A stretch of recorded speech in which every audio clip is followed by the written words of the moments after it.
Doctor ortho Ayurvedic oil और capsule, अब दर्द भी घुटने टेकेगा। हरियाणा खेल विश्वविद्यालय में दीक्षारंभ समारोह आयोजित। बीजेपी प्रदेश अध्यक्ष डॉक्टर अर्चना गुप्ता रही मुख्य अतिथि। पदक विजेता खिलाड़ियों को छात्रवृत्ति देकर सम्मानित किया गया।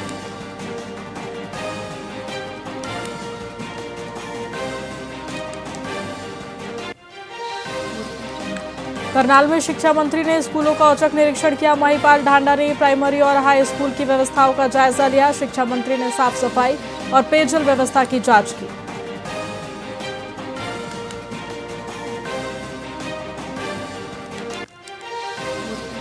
कैथल में स्टंटबाजी और ट्रिपल राइडिंग भारी पड़ेगी। पुलिस तुरंत इंपाउंड करेगी। 8 टीमें दिन रात निगरानी करेगी।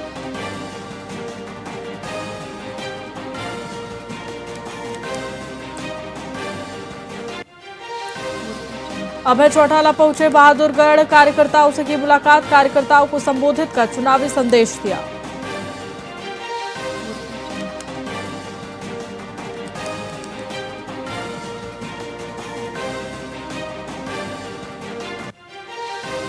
ग्यारह दिन बाद जर्मनी से कुरुक्षेत्र पहुंचा विशु का शव। पिता ने दी मुखाग्नि। 3 युवकों ने चाकू घोंपकर किया था मर्डर।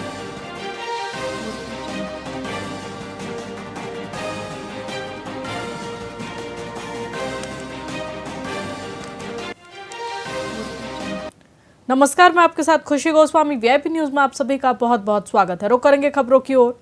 कैबिनेट मंत्री रणबीर सिंह गंगवा ने रेवाड़ी में जन परिवेदना समिति की बैठक में विभिन्न शिकायतों पर अधिकारियों को कड़ी फटकार लगाई। वंदे मातरम गीत को लेकर कांग्रेस पर कटाक्ष करते हुए उन्होंने कहा कि ये दुर्भाग्यपूर्ण है। बैठक में 12 शिकायतें सुनी गई, जिनमें निजी जमीन पर एससीओ बेचने, होली पार्क में जल भराव और कई मामलों में देरी होने जैसे मुद्दे प्रमुख थे।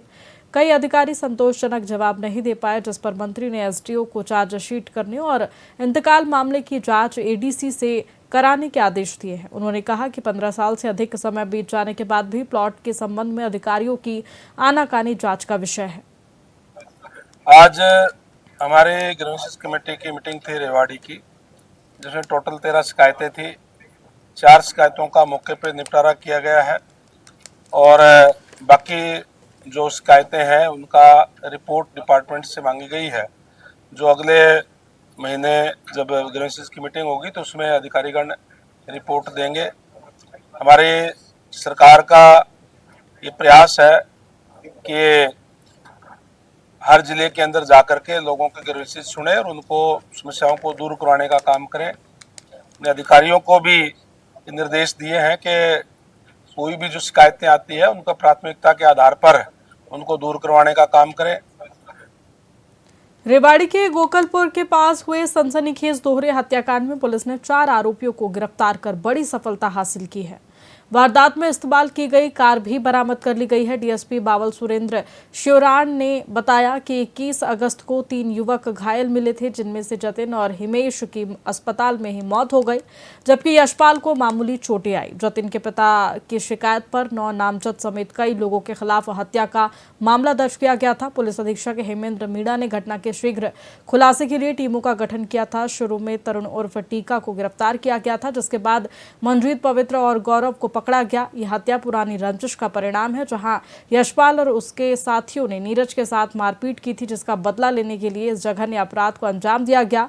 घायल यशपाल पर पहले से मारपीट के 7 मामले दर्ज हैं। दोपहर के टाइम में पुलिस को सूचना मिली थी कि गांव गोकलपुर के पास 3 लड़के घायल अवस्था में पड़े हैं, जिसमें तुरंत पुलिस मौके पे पहुंची और मौके पे पहुंच के देखा गया तो एक लड़का वहां पे डेड पड़ा हुआ था। एक लड़का घायल अवस्था में था, जिसको तुरंत हॉस्पिटल पहुंचाया गया और एक लड़के को थोड़ी कम चोट लगी हुई थी, जिस पे मामले को गंभीरता से लेते हुए तुरंत जो परिजन थे उनसे कंप्लेंट दी गई और उसके ऊपर धारा 103 जो पुरानी धारा 302 होती थी उसके तहत मुकदमा दर्ज करके पुलिस द्वारा आगामी कार्रवाई की गई। सभी वैज्ञानिक तथ्यों और एफएसएल जो टीम थी उनकी विजिट करवाई गई। सोनीपत के कुंडली थाना क्षेत्र के प्याऊ मनिहारी में ढाबा संचालक नरेंद्र खत्री की गोली मारकर हत्या के बाद ग्रामीणों में भारी रोष व्याप्त है। ये सनसनीखेज वारदात तब हुई जब नरेंद्र खत्री ने शराब पी रहे युवकों को शांत कराने का प्रयास किया। कहासुनी के दौरान एक युवक ने ढाबा संचालक पर गोली चला दी, जिससे उसकी मौत हो गई। इस निर्मम हत्या के विरोध में सोमवार को गुस्साए ग्रामीणों ने सिंधु बॉर्डर पर नेशनल हाईवे 44 को पूरी तरह जाम कर दिया। परिजनों और ग्रामीणों की मुख्य मांग आरोपियों की तत्काल गिरफ्तारी है। जब तक ये मांग पूरी नहीं होती, हाईवे जाम जारी रखने की चेतावनी दी गई है। यातायात बुरी तरह प्रभावित है।